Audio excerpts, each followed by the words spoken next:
Bonjour à tous, c'est Katoun. Aujourd'hui on se retrouve pour une vidéo organisation. Je vous présente comment je planifie mes repas, avec quoi et comment. C'est parti. Depuis que nous avons installé une vie de couple avec mon mari, donc depuis 2012, je planifie nos repas. Il faut savoir que du lundi au vendredi, le midi, chacun mange à son entreprise. Donc c'est très pratique, pas la peine de réfléchir. Ça c'est fait. On se retrouve le soir à table tous les deux. Et pour ne pas gaspiller ni de l'argent, ni du temps, ni de la nourriture, j'ai instauré un planning mensuel. Oui, mensuel. Alors pourquoi mensuel? Parce qu'on n'a pas forcément envie de faire les courses toutes les semaines. On n'a pas envie de gaspiller du temps et de l'argent. Là, je sais que tout est ciblé. J'arrive le soir, je sais ce qu'on mange. Le matin, je regarde si j'ai quelque chose à décongeler. C'est facile, c'est simple. Il faut juste avoir des idées sur un mois. Ça, c'est vrai que c'est pas le plus simple. C'est vrai que trouver des recettes pour un mois, c'est pas vraiment évident. Mais je suis les saisons, je suis les tendances.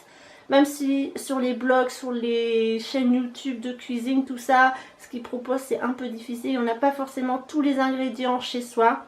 Moi, je m'inspire au quotidien aussi de ce que je peux manger ailleurs, dans les restaurants, chez mes parents, chez des amis, ce qui est faisable parce que le soir, quand vous rentrez du travail, vous n'avez pas forcément envie de passer 2 heures dans votre cuisine. Ça, c'est sûr que c'est compréhensible. Je cuisine plus le week-end et je fais des plats un peu plus gros pour que ça fasse aussi des restes pour les lendemains. J'ai acheté sur le site Ludilabel ce grand planeur. Comme vous pouvez voir, vous avez tous les jours de la semaine et 6 colonnes qui correspondent à un mois, à une semaine plus ou moins. Ce que je fais, c'est que je commence toujours par la semaine du haut. Je rapporte la dernière semaine du mois.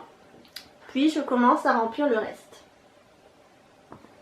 Tous les mercredis, c'est pas compliqué. J'ai instauré la règle. On mange du poisson avec des lentilles. J'essaye de mettre du poisson une fois par semaine, de la viande rouge une fois par semaine. J'estime qu'on peut manger à son travail en fait. Et du porc 2 fois par semaine, du poulet 2 fois par semaine. Et peut-être un plat végétarien, pourquoi pas.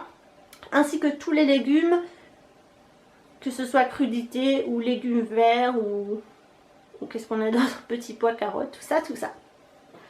Je fais un gros repas, on va dire un peu chill comme on dit à la mode, mais si on veut parler un peu français, on va dire un repas un peu plus copieux le vendredi soir parce que c'est la fin de la semaine, on a envie de se faire plaisir, on a envie de manger gras, donc c'est normal.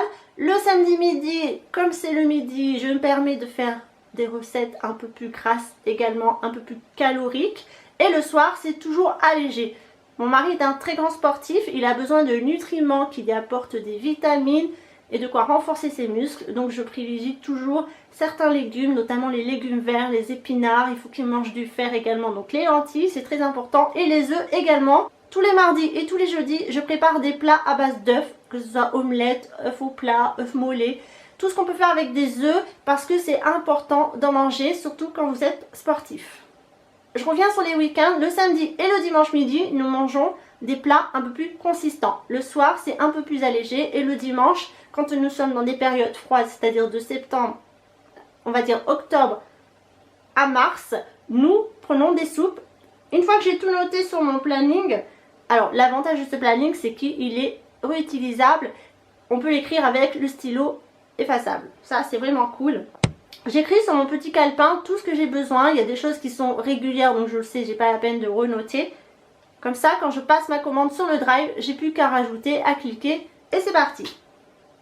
Depuis le premier confinement 2020 suite au Covid, nous passons commande sur Leclerc Drive. C'était plus simple pour nous. Sachant que moi je ne pouvais pas sortir et que mon mari travaillait, il passait au drive, retirer la commande et rentrait à la maison. On était confinés. C'était simple pour tout le monde. Et puis on a gardé cette habitude finalement parce que vu qu'il y a eu pas mal de confinements ensuite avec des restrictions de kilométrage, nous ne pouvions pas faire des courses comme on faisait avant Covid. Donc le drive c'est très bien, vous êtes chez vous, vous cliquez, vous mettez dans le panier, c'est parti et la commande est finie. C'est vrai que parfois il manque des produits sur les drives, donc on est obligé de retourner en magasin, compléter son panier. J'ai la chance de travailler à côté d'un centre commercial, donc je peux aller à tout moment compléter ce qui me manque. Concernant tout ce qui est produits frais, j'achète énormément de produits congelés. Alors il paraît que ça abîme les aliments, moi je ne trouve pas, que ça donne moins de goût également. Ça après c'est à vous d'assaisonner tout simplement, de faire des plats en sauce, de rajouter des sauces, assaisonner à votre goût. Moi ça me dérange pas et puis c'est vrai que c'est plus facile, au moins le légume ne s'abîme pas, il est déjà congelé, vous faites cuire et c'est fini. Si vraiment je veux quelque chose de frais ou que j'ai une envie soudaine de manger par exemple une pizza que j'ai pas dans mon frigo, je vais en acheter une dans le magasin qui est juste à côté de mon travail.